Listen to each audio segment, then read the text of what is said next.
I hear a train every month at exactly 2:15 a.m. By user acceptable tie 9988.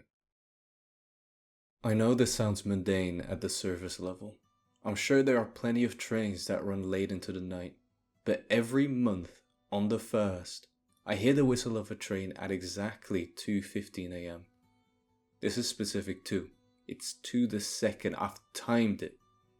Again, you may be asking, so what?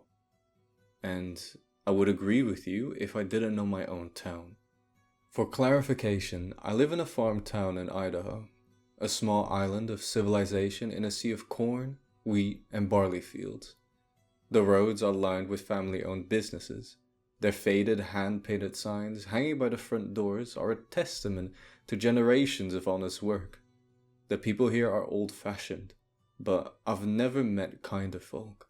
It's a type of town where everyone knows everyone else. I moved here a few years ago after I retired. I had been a banker living in Chicago, and the city had become too much for me. I wanted a quieter and a more peaceful life now that I didn't need to worry about a career. And I found that here. The day I moved in, my fridge became so full of cookies, pies, and other foods my new neighbors had made for me that I ran out of space. Well, if I'm being honest, the pastries were mostly the courtesy of the elderly widow who lives in the farmhouse on the edge of town, Miss Waltz, but everyone was very, very friendly to me. I've been truly happy here. I've made friends with almost everyone in town. I play pool at the bar on Tuesday nights with whoever happens to be there, and I find the local church community to be incredibly welcoming and honest. I would emphasize my previous statement. I've made friends with almost everyone in town. It started 5 months ago. I hadn't been able to sleep. This happens to me from time to time, as I'm sure it happens to everyone else. I was tossing and turning from 10 p.m. until 1 a.m., at which point I became frustrated and gave up on the prospect of sleep. It was a Friday night and I'm retired anyway. I would just sleep the next day if I felt tired. I switched on my TV and flipped to the news station. I like to check in with the outside world from my little corner of paradise sometimes. It gives me a sense of victory, like I escaped all the drama they're talking about. Then 2:15 a.m. hit. At first it was quiet. I thought maybe it was a TV making the noise low, but then I heard the unmistakable whistle. I muted the news, but the sound persisted. In fact, it grew louder. Louder and louder until it was almost deafening, as if a train had run straight through the country without any rails to park itself in my driveway. My dishes rattled, my cupboard shook. And then, nothing. It vanished as quickly as it had begun, without any trace. Naturally, I questioned my neighbors about it the next day. Others were just as confused and curious as I was, but no one could place exactly what had happened. There were no tracks of any sort, train or otherwise, and nothing to go off of except that we had all heard something. Eventually, after a few hours, people stopped caring and went on with their lives, me included. I was dead tired from the night before, and I slept the day through. Life returned to normal after that. People went to work, kids played in the streets, and brightly colored old trucks drove down dusty roads just as they had before. All with one exception. At the end of my neighborhood stood a house. One that I did not recognize, sky blue with a tile roof. It blended in perfectly with the neighborhood, and had I not lived there, I wouldn't have batted an eye at it. But staring at the house, I had no idea if it had been there before or not. My memory failed to give me an answer. Again, I asked my neighbors about it, and their minds were equally as foggy as mine. No one could recall ever seeing the house before, yet they couldn't remember not seeing it either. The man that lived in the house was equally as mysterious. Apparently, he lived by himself. Steve, the man called himself, claimed that he had lived here for the better part of a year. He had moved here from Los Angeles and worked remotely. Just as with his home, none of us could call him a liar.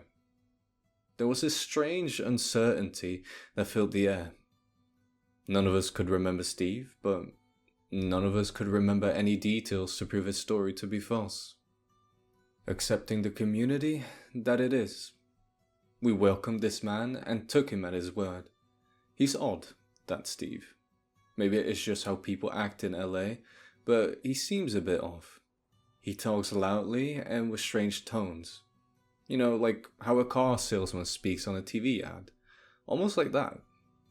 He walks like he's in a military march or a parade, uniform and robotic. But he seems to keep mostly to himself, and he isn't hurting anyone. So am I to judge him? I went on with my days, as did everyone else for the rest of the month, and all was well. Then when October came, it happened again. This time I was fast asleep, but the whistling shriek that shook my walls woke me. I ran to my window and looked outside. At the very end of my neighborhood I could see a light. It was too far away to see its source, and it wasn't very bright, but I could make out a pale yellow light. Then, just as before, the whistle stopped, and with it, the light went out. I wasn't about to go poking my nose in whatever that was. Not while it was dark out. The next morning, I drove by to take a look. At the end of the road where the light had been coming from, there stood a cream white house with a tile roof. My brain revolted against itself. Had it always been there? Yes, surely it had. Houses don't sprout from the ground. But then, why do I feel so strange when I look at it?